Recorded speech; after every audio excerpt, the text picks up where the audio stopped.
بسم اللہ الرحمن الرحیم نحمدہ ونصلی علی رسولہ الکریم اما بعد۔ مسجد نبوی میں اس وقت موجود ہوں، سوچا آپ حضرات کی نظر ایک عمل کر دوں۔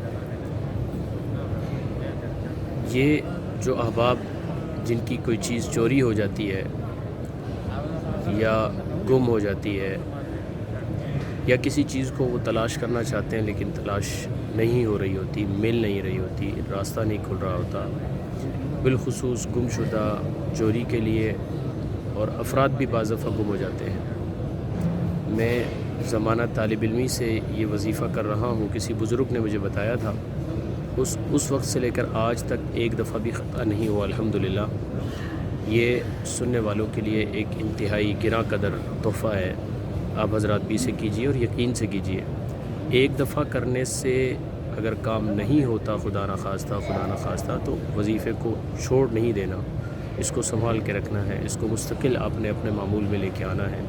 اس کے بہترین فوائد اور رزلٹ اور نتائج سامنے ہیں۔ چیز گم ہو جاتی ہے، آپ یہ پڑھیں، اعوذ باللہ من الشیطان الرجیم، بسم اللہ الرحمن الرحیم، انا للہ و انا الیہ راجعون، صدق اللہ العظیم، صلی اللہ تعالی علیہ وآلہ وسلم۔ بس اس کو زبان پر چڑھا لیں۔ میں تو الحمدللہ کسی صاحب کی چیز گم ہونے پر بھی اگر یہ 2-4 دفعہ 10 دفعہ ایک تسبیح پڑھ دوں تو الحمدللہ چند گھنٹوں بعد، دن بعد خبر ملتی ہے کہ وہ کام ان کا ہو گیا ہے۔ تو آپ حضرات بھی اس کو معمول رکھیں۔ یہ ہمارے ادارہ مرکز روحانیات کی طرف سے آپ سب حضرات کے لیے ایک تحفہ ہے۔ مسجد نبوی کی برکات بھی اس میں شامل ہے۔